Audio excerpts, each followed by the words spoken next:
말씀 보시겠습니다. 말씀은 요한복음 18장 33절부터 19장 22절까지 제가 읽을 텐데 오늘은 길어서 제가 다 읽겠습니다. 읽으실 때 어떤 부분을 주목하시냐면 유대인의 왕 이렇게 나오는 데가 있거든요. 다 예수님을 말하는 건데 그 부분에 좀 초점 맞추셔서 읽으세요. 제가 읽어드리겠습니다. 33절 관정에 들어가 예수를 불러 이르되 내가 유대인의 왕이냐? 예수께서 대답하시되 이는 내가 스스로 하는 말이냐? 다른 사람들이 나에 대하여 내게 한 말이냐?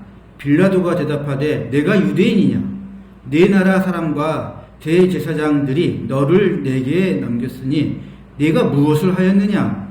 예수께서 대답하시되 내 나라는 이 세상에서부터 온 것이 아니니라. 만일 내 나라가 이 세상에서부터 온 것이었더라면 내 종들이 싸워 나로 유대인들에게 넘겨지지 않게 하였으리라. 이제 내 나라는 여기에서부터 온 것이 아니니라. 빌라도가 이르되 그러면 내가 왕이 아니냐? 예수께서 대답하시되 내 말과 같이 내가 왕이니라. 내가 이를 위하여 태어났으며 이를 위하여 세상에 왔나니 곧 진리에 대하여 증언하려 함이로라. 무릇 진리에 속한 자는 내 음성을 듣느니라 하신대 빌라도가 이르되 진리가 무엇이냐 하더라. 이 말을 하고 다시 유대인들에게 나가서 이르되 나는 그에게서 아무 죄도 찾지 못하였노라. 유월절이면 내가 너희에게 한 사람을 놓아주는 전례가 있으니 그러면 너희는 내가 유대인의 왕을 너희에게 놓아주기를 원하느냐 하니 그들이 또 소리질러 이르되 이 사람이 아니라 바라바라 하니 바라바는 강도였더라.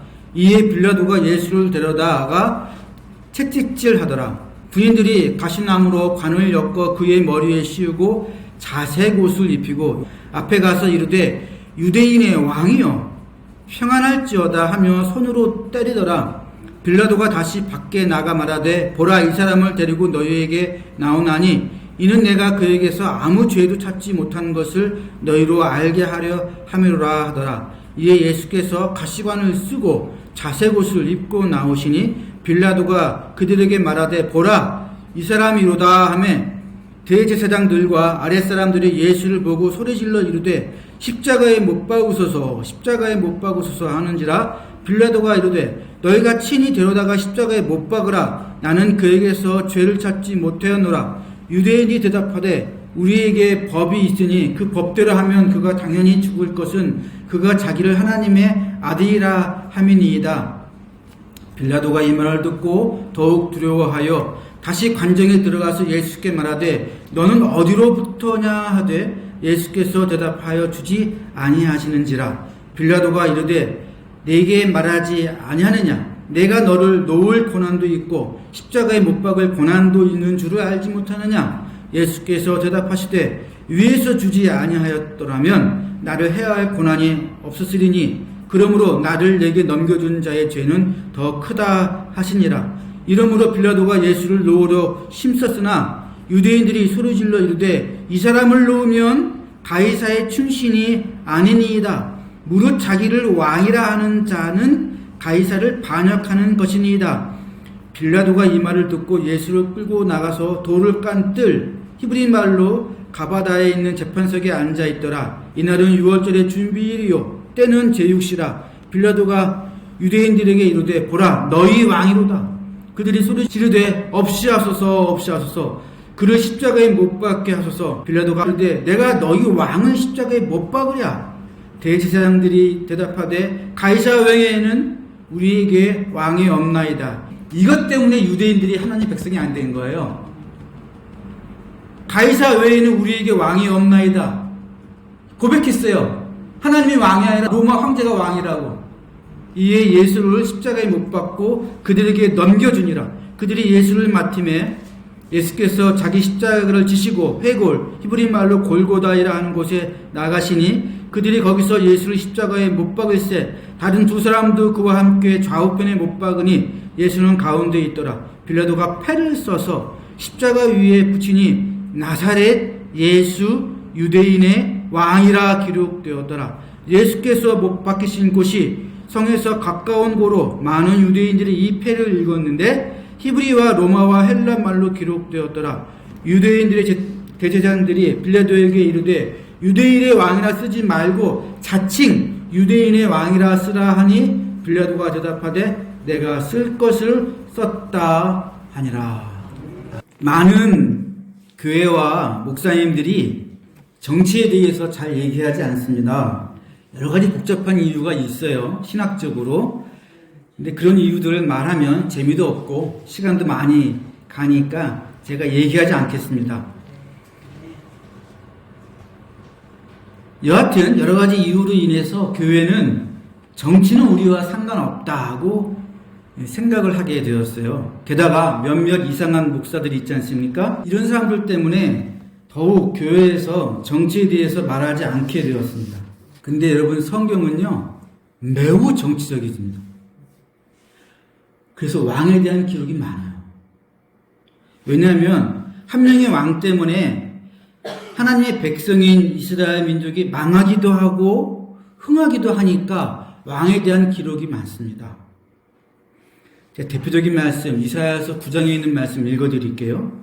백성을 인도하는 자가 그들을 미혹하니 인도를 받는 자들이 멸망을 당하는도다. 이사야서 9장 16절에 있는 말씀입니다. 이사야서 9장은 굉장히 유명한 부분인데 제가 좀 읽어드릴게요. 전에 고통받던 자들에게는 흑암이 없으리로다. 흑암에 행하던 백성이 큰 빛을 보고 사망의 그늘진 땅에 거주하던 자들에게 빛이 비치도다. 흑암에 있는 백성들에게 사망의 그늘진 땅에 있는 자들에게 빛이 비치는 이유가 나와요.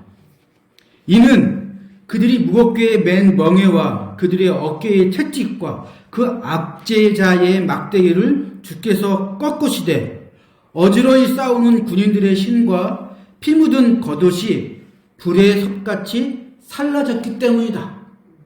그러니까 압제자와 군인들의 신과 피 묻은 겉옷을 제거하시니까 그래서 흑암에 거하던 백성들이 빛을 봤다 이렇게 얘기하는 겁니다. 그러고 나서 하나님은 이 압제자 대신 한 왕을 주신다고 얘기합니다. 주께서 이 나라를 창성하게 하시며 그 즐거움을 더하게 하셨으므로 그들이 주 앞에서 즐거워하오니 이는 한 아기가 우리에게 낳고 한 아들을 우리에게 주신 바 되었는데 그의 어깨에는 정사를 메었고 그의 이름은 기묘자라 모사라 전능하신 하나님이라 영존하시는 아버지라 평강의 왕이라 할 것임이라. 그 정사와 평강의 더함이 무궁하며 또 다윗의 왕자와 그의 나라에 군림하여 그 나라를 굳게 세우고 지금 이후로 영원히 정의와 공의로 그것을 보존하실 것이라. 만군의 여호와의 열심히 이를 이루시리라. 평강의 왕. 그러니까 압제자를 제거하고 압제자가 운영하는 군대를 불살라 버리신 다음에 평강의 왕, 영원히 정의와 공의로 행할 왕. 근데 그 왕이 다윗의 후손이래요. 그래서 이스라엘 백성은 고통받을 때마다 이 왕을 기다렸습니다. 세월이 흘렀어요. 마리아가 예수님을 잉태할 때 천사가 와서 마리아에게 이렇게 얘기합니다. 천사가 이르되 마리아여 무서워하지 말라. 내가 하나님께 은혜를 입었느니라. 보라 내가 잉태하여 아들을 낳으리니 그 이름을 예수라 하라. 그가 큰 자가 되고 지극히 높으신 이의 아들이라 일컬어질 것이요 주 하나님께서 그 조상 다윗의 왕위를 그에게 주시리니 영원히 야곱의 집을 왕으로 다스리실 것이며 그 나라가 무궁하니라. 아까 우리가 읽어봤던 이사야 9장 말씀 그대로 나오잖아요. 이렇게 예언을 한 거예요. 자, 마리아는 이 말을 듣고 자기가 잉태할 그 아기가 자기 민족이 늘 바라던 그 평강의 왕, 정의와 공의의 왕임을 알았을까요? 몰랐을까요? 대번에 알았습니다.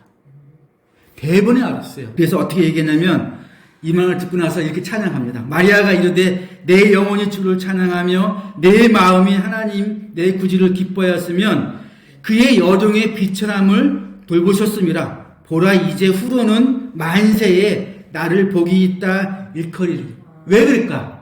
내가 그 기다리던 이스라엘의 왕을 태어나게 했으므로 나를 칭송하고 나를 복되다 얘기할 것이다. 이렇게 얘기하는 겁니다.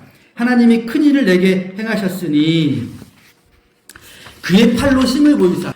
이게 다 이사야서 있는 말씀인데 이걸 다 외우고 있어. 보라, 주 여호와께서 장차 강한 자로 임하실 것이요 친히 그의 팔로 다스리실 것이다. 이때 마리아 나이가 어리단 말입니다. 그래도 다 알고 있는 거야. 그래서 천사가 예언했을 때 그의 팔로, 하나님의 팔로 힘을 보이사 이렇게 얘기합니다. 마음의 생각이 교만한 자를 흩으시고 권세 있는 자를 그 위에서 내리치시며 비천한 자를 높이셨고 줄이는 자를 좋은 것으로 배불리시며 부자는 빈손으로 내보내실 것이다.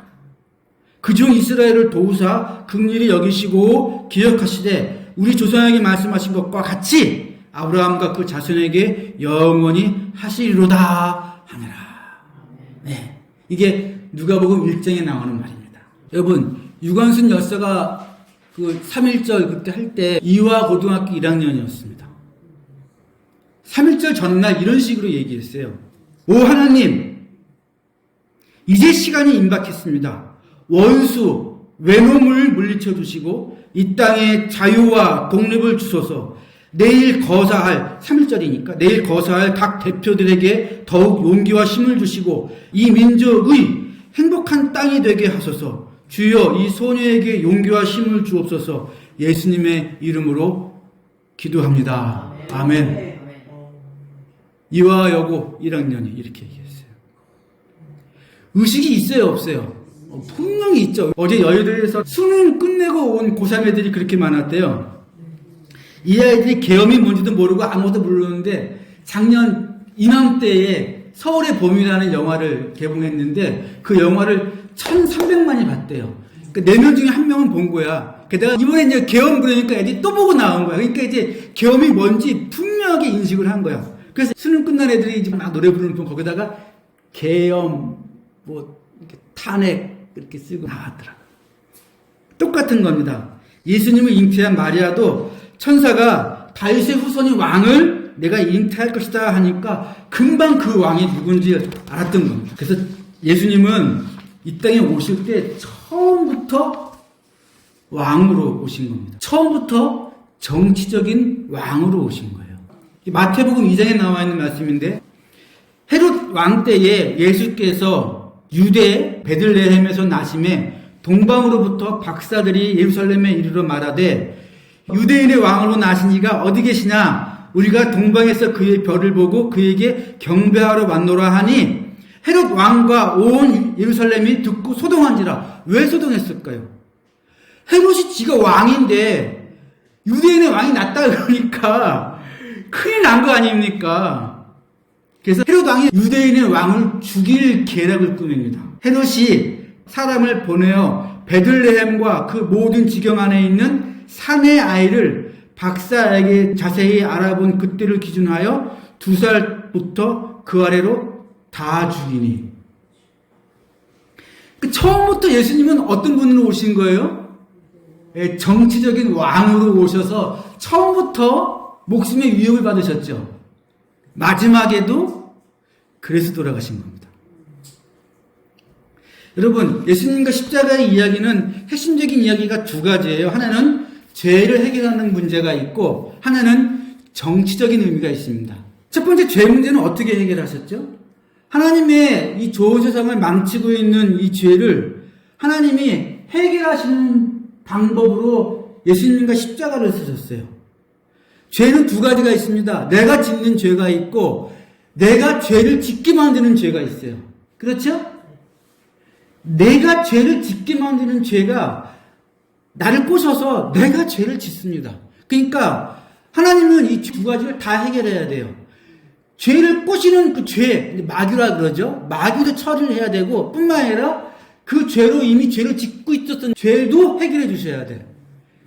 그래서 십자가에서 돌아가시면서 예수님은 죄 지은 사람들의 죄를 깨끗하게 씻어주시는 일도 하실 뿐만 아니라 내가 죄 짓게 했던 그 마귀도 십자가에 못 박아서 죽이신 겁니다. 그러니까 이 두 가지 문제를 십자가로 한꺼번에 해결하신 거예요. 그런데 두 번째 십자가의 의미는 뭐냐면 아주 정치적인 의미가 있습니다. 예수님이 십자가에 죽으셨다가 부활하심으로 이제 예수님은 진짜 하나님의 아들이고 진짜 하나님이 보내신 그 평강의 왕, 공의와 정의로 행하시는 그 왕이라고 선포가 되고 증명이 된 겁니다. 부활하심으로. 세상이 이 왕을 인정합니까? 아니죠. 세상은 자기가 왕이잖아요. 왕이 있는데 또 다른 사람이 왕이라 그러면 그건 뭐라 그러죠? 반역이라 그럽니다. 반역. 그래서 예수님을 죽인 거예요. 반역자로. 굉장히 정치적인 사건이에요. 근데 반역자인 줄 알았더니 부활하셔서 진짜 유일한 세계의 왕으로, 온 우주의 왕으로 등극을 하신 거예요. 성경에서는 성도를 뭐라고 얘기합니까? 왕 같은 제사장이라고 얘기합니다.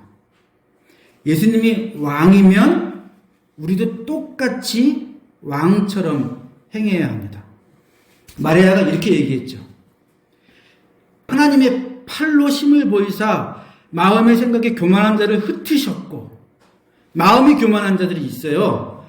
자신이 하나님보다 더 높아서 하나님이 주신 권세로 행하는 것이 아니라 하나님을 두려워하지 않고 마음대로 하셨다 그런 자들이 있습니다. 계엄을 해서 사람들이 죽어나가도 내가 하고 싶은 것을 하겠다.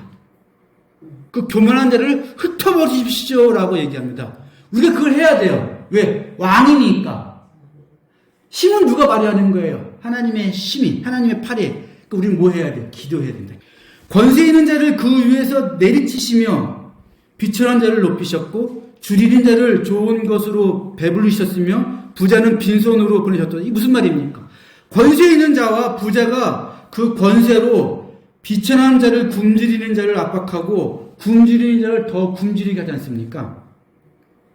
하나님 그 능하신 팔로 권세자와 부자를 내리치셔서 빈손으로 나가 떨어지게 하십시오. 이게 왕이 해야 될 기도입니다. 마리아 태 안에 있는 그 왕이신 분은 이렇게 하실 분이라는 거거든요. 근데 우리 보러 똑같이 왕이라고 부르셨거든요. 예수님께서 하나님께 가시면서 뭐라고 말씀하세요? 내가 내 할 일은 하고 가는데 내가 다 하지 못한 일들을 너희가 할 거다. 내가 한 것보다 더 많이 니네가 해야 될 것이다. 왜? 두고두고 해야 되니까 그 많은 일들을. 지금이 바로 그때예요. 지금이 왕으로서 우리가 행할 때라고요. 제가 늘 나라와 민족을 향한 기도를 제가 끊이지 않고 합니다. 근데 국가와 정치에 대한 느낌이 좀 멀잖아요. 그리고 개인적인 사정은 늘 다급하니까 저도 그거에 대해서 열심히 기도를 해요. 그런데 하나님의 우선순위는 저하고 틀린 거예요. 더 많은 사람들을 온전하게 하고 평안하게 하고 그 사람들을 그 목숨을 보존하게 하시는데 내가 깜짝깜짝 놀라요. 하나님이 제 기도를 들어주셔서 이 계엄 사태와 정권의 몰락을 하나님이 시키신 겁니다. 아직 아무것도 해결되지 않았어요. 기도할 시간을 더 주시는구나. 당분간 한 일주일 정도는요, 이 나라와 이 민족을 위해서 기도하시기 바랍니다. 이 일을 빨리 해결할 수 있게 해달라고 기도하시기 바랍니다. 평화롭게, 안정적으로 다치는 사람 아무도 없고, 예수님은 평화의 왕으로 오신 분입니다. 우리는 평화의 왕으로 오신, 공의와 정의의 왕으로 오신 분을 우리가 섬기고 있는 거예요. 내 개인적인 일, 물론 중요하죠. 내 개인적인 사정 물론 중요하고, 내 사업, 내 건강, 내 자녀 문제 물론 중요해요. 근데 우리는 왕 같은 제사장으로 있다고요. 왕처럼 시대를 분별하면서 그 기도할 수 있는 능력이 있어야 되고요. 제사장, 이 땅과 하나님을 연결시키는 사람 아닙니까? 우리가 그 역할을 둘 다 해야 돼요. 한 일주일 정도는 계속 이 나라, 이 민족에 평안함이 임하게 해달라고 간절히 기도하시기를 주의 이름으로 부탁드립니다.